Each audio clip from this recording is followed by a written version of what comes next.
이게 뭐야? 한국인들은 이걸 음식으로 먹는다고? 심지어 저렇게 맛있게 먹고 있다니. 한국에는 아직 먹을 게 부족한가?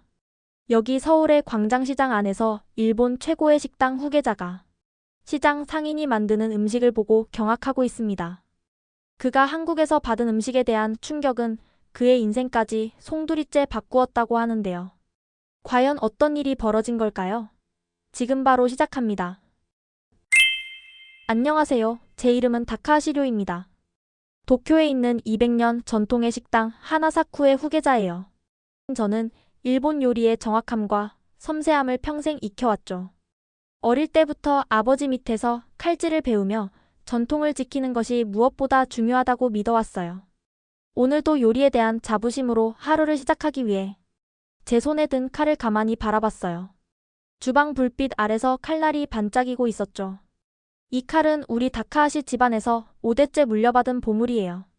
저는 이 칼처럼 우리 전통도 변하지 않고 완벽하게 지켜져야 한다고 생각하고 있었어요.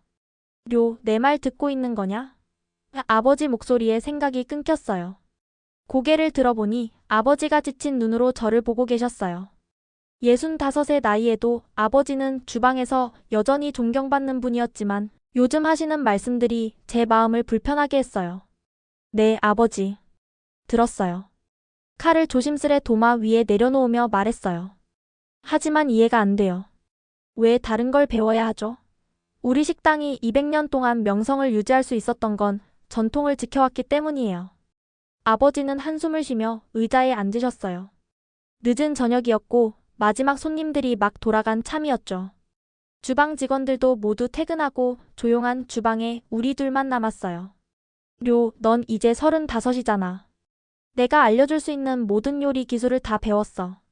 하지만 일본 밖에도 멋진 요리 세계가 있어. 저는 고개를 저었어요. 일본 요리가 세계 최고예요. 균형 잡힌 맛, 정확한 칼질, 재료에 대한 존중. 다른 나라는 음식을 우리만큼 잘 이해하지 못해요. 아버지의 눈빛이 날카로워졌어요. 그런 생각이 우리 식당을 망하게 할 거야. 그 말이 가슴에 꽂혔어요. 어떻게 그런 말씀을 하세요? 우리는 미슐랭 별도 받았고 몇 달 전부터 예약하는 손님도 많은데요. 하지만 해마다 그 예약들이 점점 늦게 들어오고 있어. 아버지가 일어나 창가로 가서 반짝이는 도쿄밤 풍경을 바라보셨어요. 세상이 변하고 있어, 사람들 입맛도 변하고 있단다. 전통과 역사가 중요하다면 무엇보다 그 유산이 계속 살아남게 해야 하는 거야. 중국과 한국으로가 새로운 걸 배우고 오너라. 그 말은 얼음물을 끼얹은 느낌이었어요. 중국이랑 한국이요? 특히 한국은 정말 이해가 안 됐어요. 아버지는 고개를 끄덕이셨어요. 둘 다 우리가 배울 게 있을 거다. 믿기지 않았어요. 중국이야, 그래도 세계적으로 인정받는 요리가 있으니까요. 하지만 한국 음식이 우리 세련된 일본 요리를 더 좋게 만들 수 있을까요? 아버지, 한국 음식이라는 게 그냥 매운 김치랑 고기 구운 거잖아요. 그건 고급 요리가 아니라 그냥 서민 음식이에요.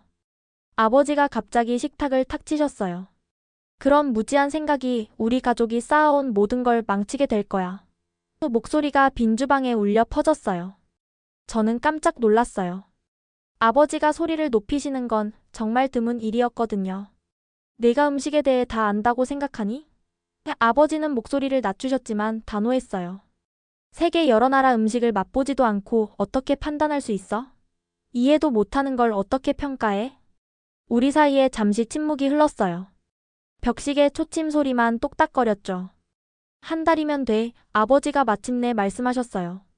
중국에서 한 달, 한국에서 한 달 지내보렴. 그들이 어떻게 요리하는지, 어떤 생각으로 음식을 만드는지 배워오렴. 제가 싫다면요? 저는 도전적으로 물었어요. 아버지 표정이 더 굳어졌어요. 그럼 아마 내가 하나사쿠를 물려받을 준비가 안 된 거겠지. 마음이 무너졌어요. 이 식당은 제 인생 그 자체였어요. 어릴 때부터 아버지처럼 되는 것 말고는 다른 꿈이 없었거든요. 저한테 그런 식으로 말씀하시는 거예요? 또 목소리가 작아졌어요. 위협이 아니라 사실이야, 아버지 목소리가 조금 부드러워졌어요. 새로운 걸 배우기 싫어하는 요리사는 절대 최고가 될 수 없어. 저는 아버지 얼굴을 볼 수 없어 고개를 돌렸어요. 속으로는 화가 치밀었죠. 외국 음식을 배우다가 우리 소중한 일본 요리 기술이 퇴색되면 어쩌죠? 한참 후에야 제가 입을 열었어요. 알겠어요. 중국부터 가보겠습니다. 아버지가 고개를 끄덕이셨어요. 잘 생각했어. 하지만 제가 아버지 뜻에 동의해서가 아니에요. 아버지가 틀렸다는 걸 증명하려고 하는 거예요. 걔네들은 우리가 수백 년 동안 완성해온 요리를 더 좋게 만들 수 없다는 걸 보여드릴게요. 아버지 얼굴에 살짝 미소가 번졌어요. 좋아. 어떤 마음으로 가든 상관없어. 하지만 눈을 크게 뜨고 가렴요. 그리고 그게 무엇이든 받아들여라. 베이징행 비행기를 타면서 한 가지 생각만 계속 들었어요. 얼른 살펴보고 돌아와서 일본 요리가 이미 완벽하다는 걸 아버지께 증명해야지. 베이징에 도착하자마자 축축한 공기가 온몸을 짓누르는 느낌이 들었어요. 공항은 사람들로 넘쳐났고 모두 떠밀고 앞으로만 가려고 했어요. 도쿄 하네다 공항처럼 질서 있게 줄 서 있는 모습은 찾아볼 수 없었죠. 영어로 실례합니다 라고 말하며 사람들 사이를 지나가려 했지만 아무도 귀 기울이지 않았어요. 첫 번째 시련은 입국 심사줄이었어요. 줄이 마치 용처럼 공항 터미널을 이리저리 구불구불 늘어서 있었죠. 시계를 보니 여권에 도장 받는 데만 2시간이나 걸렸어요. 그 시간 내내 사람들은 새치기하고 전화로 시끄럽게 떠들고 사방에서 저를 밀어댔어요. 일본에선 이런 일이 절대 없을 텐데 요리사 칼 가방을 팔에 끼고 혼잣말했어요. 저는 항상 칼을 가지고 다녔어요. 그 칼들은 제 손의 일부나 다름없었고 완벽하게 다룰 수 있는 도구였거든요. 그걸 익히는데 몇 년이나 걸렸으니까요. 화장실에 가보니 기분이 더 가라앉았어요. 바닥은 온통 물이었고 화장실 문엔 잠금 장치도 없었어요. 몇몇 변기는 물도 안 내려갔고요. 냄새가 너무 심해 눈물이 날 정도였어요. 아무것도 안 만지려고 서둘러 나왔죠. 도시 안은 좀 나을 거야 혼잣말했어요. 여긴 공항일 뿐이니까. 터미널 밖으로 나가자마자 불법 택시기사들이 몰려들어 요금을 외치고 제 짐을 잡아당겼어요. 괜찮습니다 하면서 그들을 피해 공식 택시 타는 곳을 찾아갔어요. 겨우 찾았는데 기사가 제가 외국인이라며 보통 요금의 3배나 달라고 했어요. 너무 지쳐서 그냥 따르기로 했어요. 택시 상태도 충격적이었어요. 의자는 얼룩투성이, 바닥엔 쓰레기가 가득했고 계기판은 먼지로 뒤덮여 있었어요. 운전기사는 계속 경적을 울리고 빨간불도 그냥 지나쳤어요. 차가 몇 번이나 부딪힐 뻔해서 손으로 의자를 꽉 잡고 있었죠. 베이징의 유명한 스모그가 회색 이불처럼 하늘을 덮고 있어서 고속도로 주변의 큰 건물들이 마치 유령처럼 흐릿하게 보였어요. 오래된 도시를 구경할 생각에 들떴던 마음이 가면 갈수록 점점 사라졌어요. 호텔 로비는 그래도 괜찮았어요. 대리석 바닥에 크리스탈 샹들리에가 있어 화려해 보였거든요. 그런데 제 방에 들어가자 그 희망은 실망으로 바뀌었어요. 5성급 호텔이라는데 카펫은 낡았고 가구엔 먼지가 쌓여 있었어요. 화장실 구석엔 곰팡이까지 피어 있었죠. 가방을 내려놓고 침대에 앉았어요. 갑자기 집이 그리워졌죠. 아버지 왜 절 이런 곳에 보내셨어요? 텅 빈 방에 혼잣말했어요. 그래도 스스로 다짐했어요. 호텔이나 도시 구경하러 온 게 아니라 음식 배우러 왔잖아. 분명 중국의 유명한 요리는 이 고생한 걸 보상해 줄 거야. 베이징에서 제일 유명한 식당 중 하나인 북경 오리와 궁중 요리로 유명한 곳을 예약해뒀어요. 이 여행의 가치를 증명해 줄 수 있는 건 이것뿐이었죠. 잠시 쉬고 나서 식당으로 갔어요. 외관은 인상적이었어요. 화려한 문 위엔 빨간 등불이 걸려 있고 금색용 장식이 입구를 꾸미고 있었죠. 안에 들어가니 전통 옷을 입은 직원들이 주방이 보이는 자리로 안내해줬어요. 기분이 한결 나아졌어요. 드디어 제가 보러 온 걸 볼 수 있게 됐으니까요. 중국 최고 주방에서 일하는 데가 요리사들의 모습을요. 그런데 제가 본 광경에 입이 떡 벌어졌어요. 주방이 완전 난장판이었거든요. 요리사들은 서로 고함치고 이마에서 땀이 뚝뚝 떨어져 도마를 적셨어요. 한 요리사는 손으로 얼굴을 닦고는 씻지도 않고 그대로 채소를 자르기 시작했어요. 또 다른 요리사는 오리고기를 바닥에 떨어뜨렸다가 얼른 주워서 그냥 접시에 올렸어요. 아무도 이상하게 생각하지 않는 것 같았어요. 냄비는 끓어 넘치고 중국식 팬에서는 연기가 자욱했어요. 모든 게 정신없이 돌아갔죠. 완전 혼돈 그 자체였어요. 주방장이 제가 보고 있는 걸 알아차리고 제 테이블로 왔어요. 더러운 앞치마에 손을 닦으면서요. 일본에서 온 요리사죠? 서툰 영어로 물었어요. 너무 놀라 말이 안 나와서 그냥 고개만 끄덕였어요. 어서 오세요. 우리 주방을 안내해드릴게요. 그가 신나게 손짓했어요. 괜히 따라갔나 싶었지만 그래도 주방 안으로 들어갔어요. 가까이서 보니 더 끔찍했어요. 벽은 기름으로 번들거리고 바닥엔 음식 쓰레기가 널려 있었어요. 공기 중엔 묵은 기름 냄새가 가득했고요. 보세요, 우린 이렇게 빨리 요리해요. 주방장이 팬에서 요리를 휘리릭 뒤집는 요리사를 보며 자랑스럽게 웃었어요. 저희 식당은 하룻밤에 손님을 500명이나 받아요. 맛의 균형은 어떻게 맞추나요? 주방장이 크게 웃었어요. 요리가 무슨 철학이에요. 요리는 속도예요. 손님들 배고프니까 빨리 차려내야죠. 다른 요리사가 맛도 안 보고 수프에 화학조미료를 한 주먹 넣는 걸 보고 속이 상했어요. 북경 오리가 테이블에 나왔을 때 겉모습은 정말 근사했어요. 껍질이 윤기나는 갈색으로 반짝였거든요. 그런데 첫 입을 먹어보니 소금과 기름 맛밖에 안 났어요. 음식 본연의 맛은 강한 양념에 완전히 가려져 있었어요. 한 코스 나올 때마다 실망감이 커졌어요. 모든 음식이 너무 짜거나 기름지거나 달기만 했어요. 재료 고유의 맛을 살리는 섬세함은 찾아볼 수 없었죠. 그날 밤 호텔방에 돌아와서 아버지께 전화했어요. 제 말이 맞았잖아요. 전화를 받자마자 말했어요. 여기선 배울 게 하나도 없어요. 다 대량으로 음식 만들기만 하고 있어요. 예술성도 없고 위생도 형편없어요. 그냥 많은 사람들에게 빨리 음식 내놓는 것만 생각하고 있어요. 그래도 한 번의 경험으로 그 나라 전체 음식을 판단하면 안 돼. 피곤한 눈을 비비며 한숨을 쉬었어요. 알겠어요. 이건 시간 낭비라고 생각해요. 전화를 끊고 창밖으로 뿌연 베이징 도시 풍경을 바라봤어요. 전 중국 요리가 일본만큼은 아니더라도 최소한 존중할 만하다고 생각했었는데 이제는 실망감만 가득했어요. 베이징에서 유명한 식당은 다 가봤지만 대부분 실망스러웠어요. 결국 저는 스케줄을 바꿔 2주 만에 서울행 비행기에 탔어요. 한국은 더 별로일 거야. 어서 끝내고 돌아가자. 인천국제공항에 도착했을 때 베이징처럼 혼잡할 거라 생각했는데 전혀 달랐어요. 제가 들어선 곳은 마치 미래 세계 같았거든요. 공항은 정말 깨끗했어요. 바닥은 반짝거리고 여러 언어로 된 안내판이 승객들을 확실하게 안내했어요. 가장 놀라운 건 사람들이 밀치거나 소리 지르지 않고 질서 있게 다닌다는 거였죠. 입국 심사장에 가니 긴 줄이 있을 줄 알았는데 자동 입국 심사대로 안내받았어요. 여권을 스캔하고 사진을 찍었는데 2분도 안 걸렸어요. 이게 맞나? 혼잣말이 나왔어요. 웃는 직원이 다가왔어요. 한국 처음 오셨나요? 완벽한 영어로 물었어요. 너무 놀라서 그냥 고개만 끄덕였어요. 서울에 오신 것을 환영합니다. 도움이 필요하신가요? 제가 대답하기도 전에 작은 로봇이 직원 옆으로 굴러왔어요. 화면에는 귀여운 얼굴 그림이 있었죠. 수화물 찾는 곳으로 안내해드릴게요. 로봇이 일본어로 말했어요. 저를 따라오세요. 로봇을 따라가면서 영화에 나온 것 같은 기분이었어요. 여기가 정말 같은 아시아인가? 저도 모르게 말했어요. 로봇이 머리를 돌렸어요. 네, 여기는 한국입니다. 우리나라에 대해 설명해 드릴까요?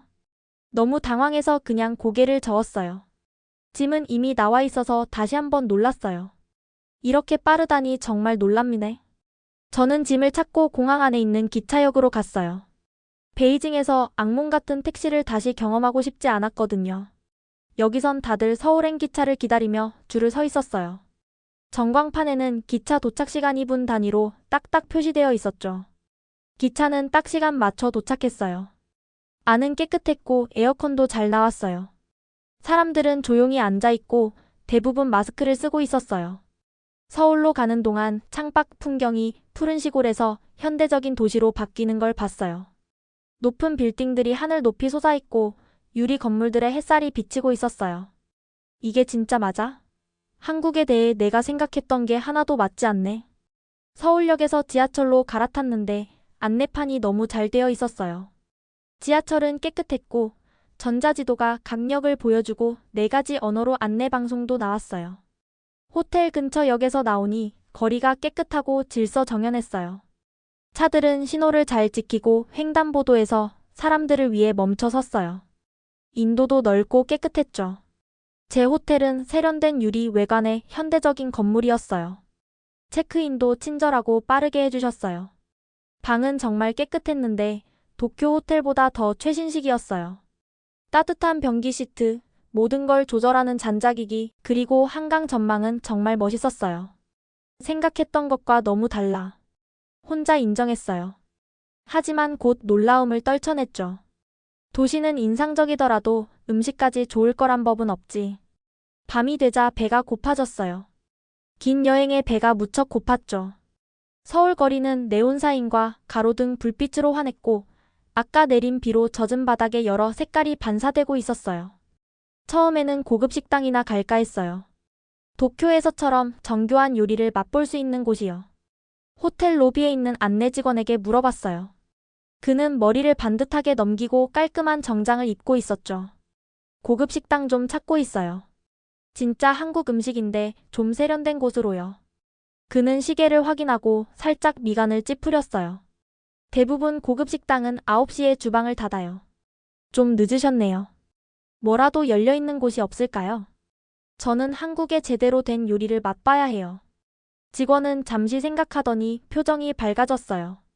진짜 한국 맛을 원하신다면 광장시장은 어떠세요? 거기 포장마차들은 늦게까지 영업하고 많은 요리사들이 서울 길거리 음식을 맛보러 가요. 저는 불쾌한 기분을 감추지 못했어요. 포장마차요? 길거리 음식은 별로인데요.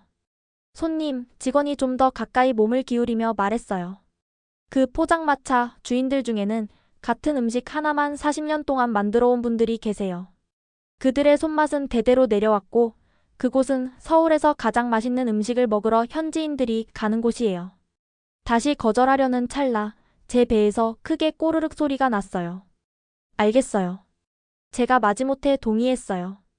20분 후 택시에서 내려 포장마차가 줄지어 있는 좁은 골목으로 들어갔어요. 공기 중에는 구워지는 고기 냄새, 신선한 야채 볶는 냄새, 그리고 이름 모를 향신료 냄새가 가득했어요. 사람들은 플라스틱 의자에 앉아 작은 테이블 앞에서 시끌벅적 떠들며 음식을 먹고 있었죠. 말도 안 돼, 저는 혼잣말을 했어요. 이런 환경에서 어떻게 제대로 된 음식을 만들 수 있지? 시장을 돌아다니며 각 음식점들을 유심히 살폈어요. 대부분은 좁은 공간에서 여러 요리를 한꺼번에 준비하고 있어 복잡해 보였어요. 일본 주방처럼 깔끔하게 정리된 곳은 하나도 없었죠. 한 포장마차에 있는 아주머니가 눈에 띄었어요. 다른 곳과 달리 그분의 조리대는 깔끔하게 정리되어 있었어요. 움직임도 효율적이었고 손은 해산물 요리를 준비하며 노련한 솜씨를 보여주고 있었어요. 마지못해 다가가서 그분의 가게 앞 플라스틱 의자에 앉았어요. 뭐 드실래요? 그분이 한국어로 물었어요. 한국어를 못해요. 영어로 대답했어요. 그분은 저를 살펴보더니 물었어요. 일본에서 오셨어요? 놀라서 고개를 끄덕였어요. 보아하니 요리사 같은데 맞죠? 아주머니는 제 칼 가방을 가리키며 물었어요. 저는 밥 먹으러 갈 때도 항상 제 칼을 갖고 다녔거든요. 골뱅이 무침 한번 드셔보세요. 아주 맛있어요. 그게 뭔데요? 의심스럽게 물었어요. 골뱅이라는 말은 처음 들어봤거든요. 골뱅이요? 바다에 사는 고둥인데 무쳐서 먹으면 새콤달콤 쫄깃쫄깃해요. 그러면서 씹는 모습을 보여주셨어요. 그냥 자리를 뜨려고 했는데 아주머니의 자신감 넘치는 미소를 보니 한번 먹어보고 싶어졌어요. 저는 마지못해 좋아요 먹어볼게요 라고 대답했어요. 솔직히 별로일 거라고 생각했는데 손놀림이 깔끔하고 정확했어요. 야채를 놀라울 정도로 잘 썰었고 칼도 빠르게 다뤘어요. 빨간 양념을 여러 재료와 섞으면서 중간중간 맛을 보고 더 넣을지 말지 결정했어요. 아주머니께서 완성된 요리를 제 앞에 놓아주었어요. 골뱅이, 야채, 빨간 고추 양념이 선명하게 섞여 있고 깨가 뿌려져 있었어요. 제가 익숙한 일본 요리처럼 정갈하고 심플한 모양이 아니었어요. 이건 대담하고 색깔도 화려하고 거의 자연 그대로 같은 느낌의 요리였죠. 먹어보세요. 새 젓가락을 건네주며 권했어요. 골뱅이 한 조각을 집어 입에 넣기 전에 유심히 살펴보니 처음 보는 모양이라 정말 별로일 거라 생각했죠. 그런데 입안에서 맛이 터졌어요. 골뱅이의 쫄깃한 식감이 아삭한 야채와 완벽하게 어울렸어요. 양념은 매콤하고 달콤하고 새콤하고 감칠맛이 모두 어우러져 혀에서 춤을 추는 것 같았어요. 일본 요리와는 완전히 달랐는데 절제되지 않은 정말 강렬한 맛이 있었어요. 정신을 차려보니 어느새 그릇은 다 비워졌고 아주머니는 조용히 미소 지었어요. 맛있죠? 정말 맛있네요. 어떻게 이걸 만드는 법을 배우셨어요? 사실 저는 백울루라는 식당에서 20년간 일했어요. 거긴 고급 한식당이었는데 부주방장으로 오래 있었어요. 그리고 어느 날 문득 제가 만든 맛있는 음식을 부자들만이 아닌 누구나 먹을 수 있도록 하고 싶다는 생각에 이렇게 시장에 자리 잡았어요. 돈보다 사람들이 제 음식 먹고 행복해하는 모습 보는 게 더 좋거든요. 백울루가 어딘데요? 낯선 이름을 따라하려고 애썼어요. 아주 유명한 한국 전통 식당이에요. 100년이나 된 곳이죠. 아주머니는 휴지에 영어로 이름을 적어주셨어요. 한국 음식을 제대로 배우고 싶으면 그곳에 가보세요. 선미가 보냈다고 하면 잘해줄 거예요. 감사합니다. 진심을 담아 말했어요. 결제 후 선미 아주머니가 다른 손님을 위해 같은 요리를 준비하는 모습을 지켜보며 잠시 더 머물렀어요. 그분의 움직임은 제 아버지가 요리할 때와 비슷했어요. 효율적이고 정확하면서도 열정과 깊은 지식이 느껴졌죠. 그날 밤 호텔로 돌아가는 길에 골뱅이 무침 맛이 아직도 입안에 남아 있었어요. 한국이 앞으로 또 어떤 놀라운 맛을 보여줄지 궁금해졌어요. 다음 날 아침, 선미 아주머니가 주신 휴지를 꼭 쥐고 백울루 식당 앞에 섰어요. 건물은 아주 전통스럽게 보였어요. 현대식 고층 빌딩 사이에 자리한 전통 한옥이었는데 기와 지붕과 나무 기둥이 과거로 돌아간 것 같은 느낌이었죠. 작은 나무 간판에 한글로 이름이 정갈하게 써 있었어요. 여기가 하나사쿠만큼 좋을 리 없어. 나무 문을 열면서 혼잣말했어요. 안으로 들어서니 식당 내부는 단순했지만 품격이 느껴졌고 오래되어 보이지만 고급스러운 나무 테이블과 정갈한 수묵화가 벽에 걸려 있었죠. 공기 중에는 된장과 향긋한 나물 냄새가 퍼져 있었어요. 백울루에 어서 오세요. 예약하셨나요? 아니요, 저는 일본에서 온 요리사인데 선미 아주머니께서 저를 보냈어요. 여기서 한국 요리를 배울 수 있다고 하셨거든요. 종업원의 눈이 살짝 커졌어요. 잠시만 기다려달라며 미닫이 문 너머로 사라지셨죠. 잠시 후 50대쯤 되는 남자분이 손을 행주에 닦으며 나오셨어요. 주방에서 오랫동안 일해온 듯한 주름진 얼굴이었지만 눈빛은 밝고 또렷했어요. 안녕하세요.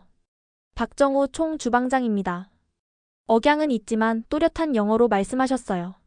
선미 씨가 오늘 아침에 연락했어요. 일본 요리사가 골뱅이 무침을 먹고 얼마나 맛있는지 놀랐다고 하더군요. 그분의 미소는 따뜻했지만 약간의 자부심도 느껴졌어요. 어서 들어오세요. 한국 요리를 배우려면 주방으로 바로 가시죠. 제가 뭐라 말하기도 전에 그분은 미닫이 문을 열고 백울루의 주방으로 안내하셨어요. 베이징에서 봤던 것처럼 정신없이 시끄러울 거라 생각했는데 사람이 많았지만 시스템이 있는 듯 모두 효율적으로 움직이고 있었어요. 뚝배기들이 은근한 불에서 보글보글 끓고 있었고 한쪽 벽에는 장독대가 가지런히 놓여 있었죠. 요리사들은 침착하게 각자 맡은 일을 하고 있었고 바쁘지만 신나는 분위기처럼 보였어요. 중국 주방에서 봤던 것과 달리 여기서는 사람들이 말이 필요 없을 정도로 정교한 시스템으로 움직이고 있었어요. 무엇이 제일 궁금하세요? 박 주방장님이 물으셨어요. 양념이요. 어제 선미 아주머니 요리에서 맛봤는데 강한 맛들이 어떻게 그렇게 조화롭게 어울리는지 신기했어요. 박 주방장님은 눈빛을 반짝이며 저를 주방 한쪽으로 데려가셨어요.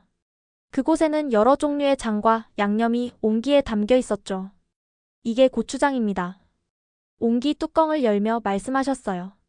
고추, 쌀, 메주를 넣고 발효시는 중인데 하나하나 우리가 직접 담그죠. 이건 3년 된 것인데 냄새 한번 맡아보세요. 향이 정말 깊었어요. 매운맛도 있지만 단맛과 깊은 감칠맛, 살짝 과일 향도 느껴졌어요. 이건 된장입니다. 더 어두운 색의 장을 보여주시며 계속 설명하셨어요.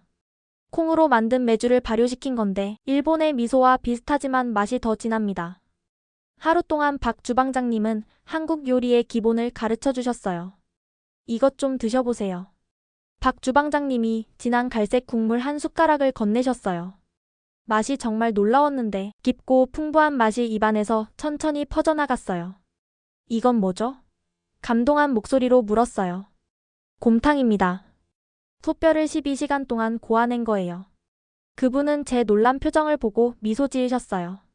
한국 음식이 다 빠르게 조리하고 강한 맛만 있을 거라고 생각하셨죠? 깊은 맛을 내려면 며칠씩 또 정성을 들이둬야 합니다. 점심 장사가 시작되자 박 주방장님은 제가 지켜볼 수 있게 해주셨어요. 일본 식당 못지않게 정성스럽게 요리가 준비되는 모습이 인상적이었어요. 작은 반찬들도 메인 요리만큼 신경 써서 만들었죠. 왜 한 끼 식사에 이렇게 많은 반찬이 필요한가요? 메인 요리 주변에 작은 반찬 12개가 놓인 상을 보며 물었어요. 균형과 한국의 정 때문이에요. 박 주방장님이 설명하셨어요. 짠맛, 단맛, 쓴맛, 매운맛, 발효된 것, 생것, 이 모든 맛이 어우러져야 비로소 맛의 균형이 맞아지고 그걸 받아들이는 손님들도 몸과 마음이 편안해져요. 한 가지 음식만으로는 이런 완벽한 균형을 이루기 어렵죠. 여러 음식이 함께해야 비로소 완전해집니다. 그분의 말씀은 일본 철학과 비슷하면서도 실제로 구현하는 방식은 완전히 달랐어요. 일본 요리가 최소한의 손질로 재료 본연의 맛을 살리려 한다면 한국 요리는 여러 재료와 맛이 어우러져 하나의 풍성한 교향곡 같았어요. 오후 늦게 점심과 저녁 사이에 한가해진 시간에 박 주방장님과 저는 주방 구석 작은 테이블에 앉았어요. 그분은 막걸리를 작은 잔에 따라주셨어요. 한국에 왜 오셨나요?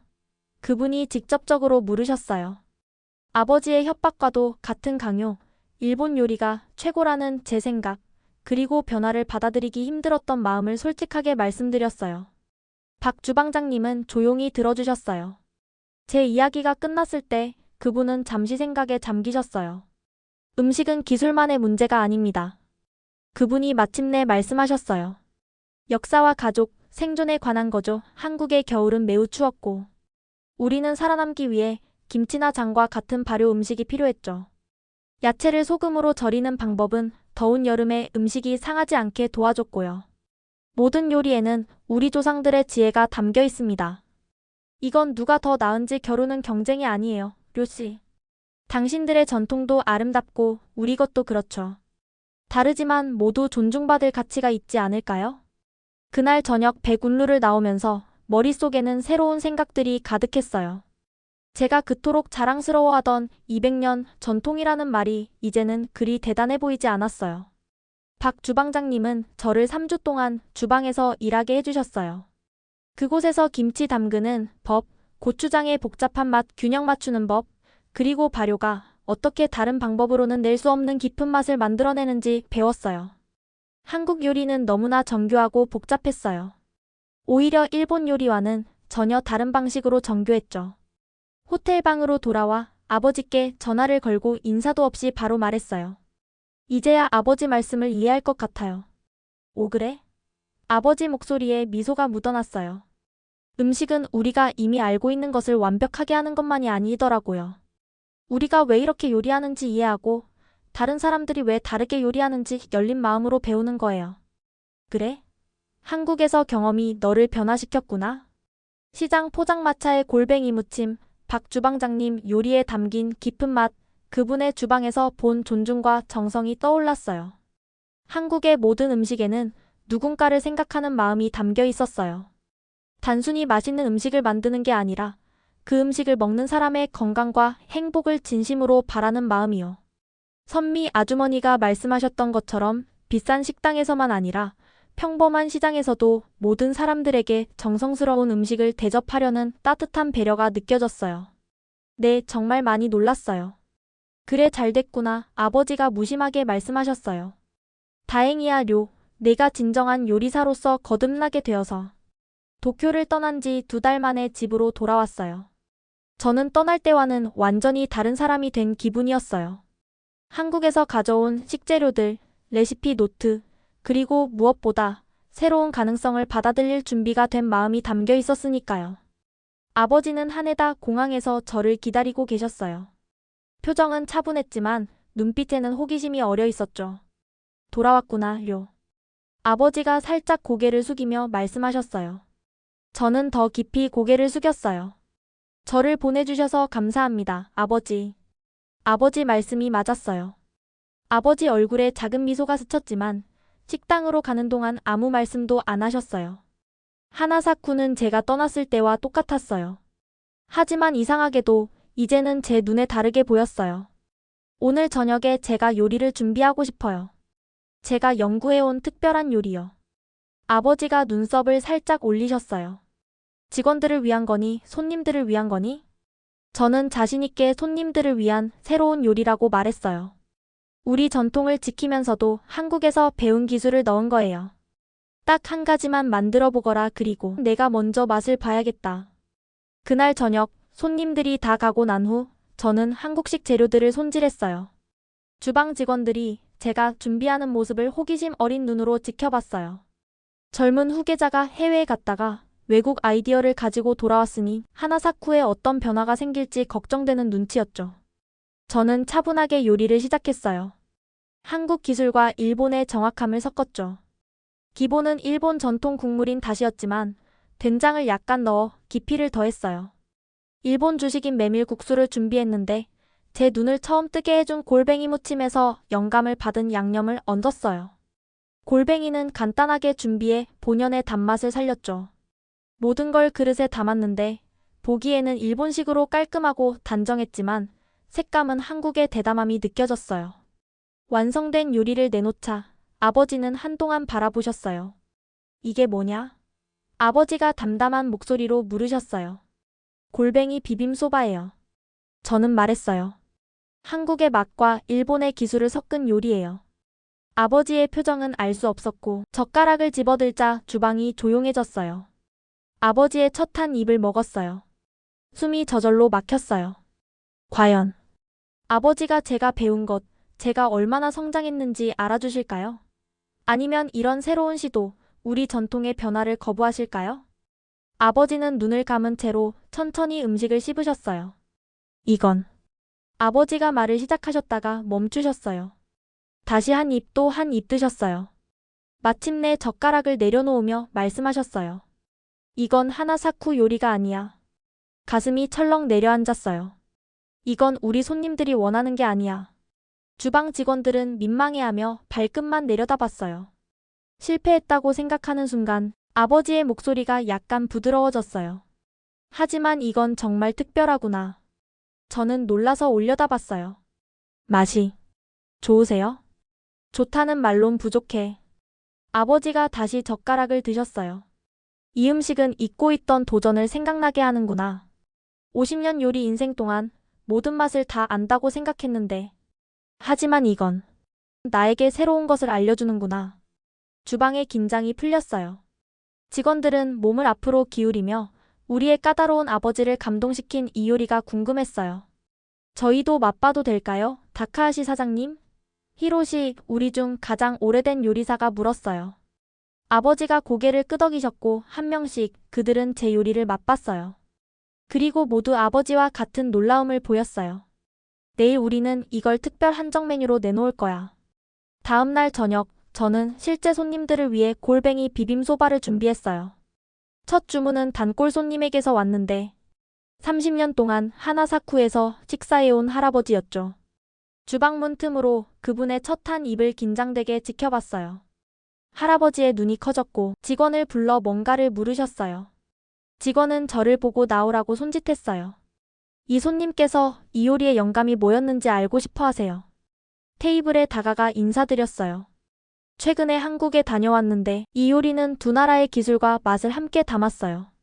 할아버지는 생각에 잠겨 고개를 끄덕이셨어요. 너희 할아버지 때부터 하나사쿠에서 먹어왔는데 이런 맛은 처음이구나.